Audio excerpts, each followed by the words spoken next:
Raphaël Duchemin. Et c'est l'heure, Raphaël, de découvrir l'entreprise qui va bien. Et cette entreprise, c'est François Doucet, confiseur. Bonjour Jean-Marc Doucet. Bonjour à vous, Raphaël. Vous êtes directeur général de cette maison. C'est votre père qui l'a créée en 1969 à Oraison, dans les Alpes de Haute-Provence, avec votre mère. C'est pas complètement un hasard quand même, s'il se lance dans cette aventure, parce que lui, il est déjà la 4e génération de confiseur pâtissier. Il a appris le métier avec son grand-père du côté de Montargis. Oui, tout à fait. Donc mon père François a créé l'entreprise en 1969 à Oraison. Mais il avait acquis lui-même le métier auprès de son grand-père, qui lui-même l'avait appris de son père et de son père. Vous voyez, l'arrière-grand-père, c'est ça, c'est Théodore Villard, dont la réputation des pâtes de fruits, je crois, au début des années 1900, n'est plus à démontrer. C'était un des spécialistes de la pâte de fruits d'Auvergne. À Clermont-Ferrand. À Clermont-Ferrand, la maison Villard existe toujours. Pourquoi avoir changé de lieu et avoir eu envie de voler finalement de ses propres ailes plutôt que de reprendre la suite ?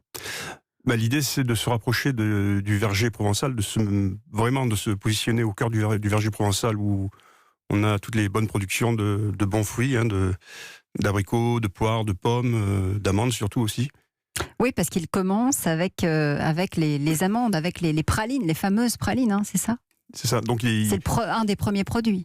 Voilà, tout a commencé avec la praline, donc c'est une amande de Provence qui est torréfiée, qui est enrobée de nougatine avec une recette spéciale. Qui est avec nous sur europe1.fr, la praline. Avec une nougatine spéciale aux herbes de Provence, qu'il a commercialisée tout d'abord localement, et puis progressivement le département, la région, puis interrégional, et puis maintenant sur toute la France. C'est ses parents qui lui ont prêté des sous pour qu'il lance cette fameuse praline au départ à Oraison. Oui, on peut dire que mes parents sont partis pas de rien, mais en tout cas de pas grand-chose, et pour acheter le matériel nécessaire, et puis aussi entretenir la famille, et puis se développer, parce qu'au démarrage, c'est dans le cassoir à amandes à Oraison, au cœur du village, et puis petit à petit, l'entreprise grandit, prend des locaux dans la zone artisanale, une première fois en 78, puis elle va grandir encore après. Comment elle s'est faite cette expansion, et finalement, au fur et à mesure, vous avez aussi élargi la gamme ? Voilà, en fait... la croissance est venue à la fois de la croissance de la gamme et également de la croissance de la clientèle, donc les deux étant liés aussi.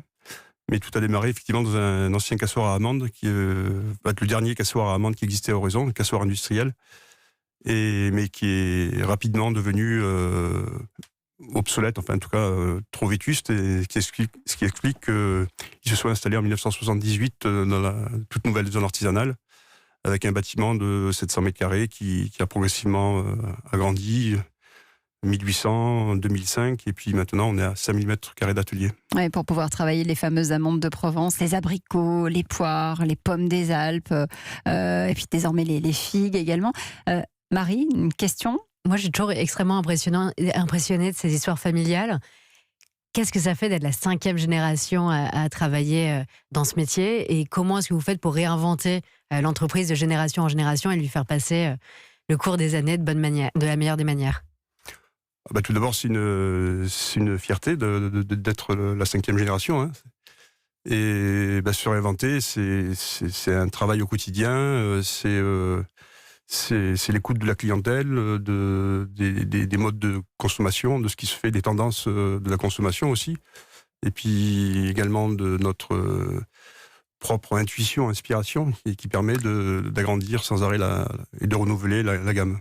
Vous êtes engagé aussi, et ça c'est important de le signaler, dans une démarche durable sur le chocolat, et puis vous plantez aussi des amandiers. Voilà, donc en 2019, en début de l'année... Parce que vous fêtez vos 50 ans cette année. Ça, et tout à fait, oui. Donc 1969, 2019, donc cette année c'est l'année des 50 ans, la date précise c'est dans 15 jours, c'est début novembre. Voilà. Alors effectivement, on est engagé, très impliqué dans le plan de relance de l'amande, et on a réalisé cette année, quand je dis nous, c'est l'entreprise, mais aussi toute la famille, les frères et sœurs, qui nous sont engagés dans un projet de plantation d'amandiers sur la commune d'Oraison. Les frères et sœurs, ça veut dire que l'entreprise, elle est toujours familiale, elle le restera ? Oui. C'est important, ça aussi. En tout cas, c'est important, oui. Être une PME familiale. Oui, d'être une PME familiale et indépendante, c'est important. Vous êtes également devenu une référence en ce qui concerne les pâtes de fruits, on en parlait, dans le monde entier, aux Émirats, au Japon. Vous développez très fort en Asie. Nos premiers clients se situent au Japon.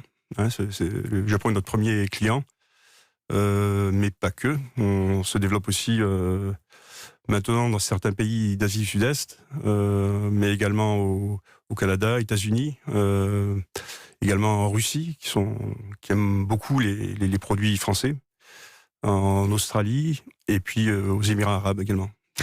La suite, c'est quoi aujourd'hui? De nouveaux produits, toujours, de nouvelles inventions, avec toujours ces fruits du terroir à mettre en avant?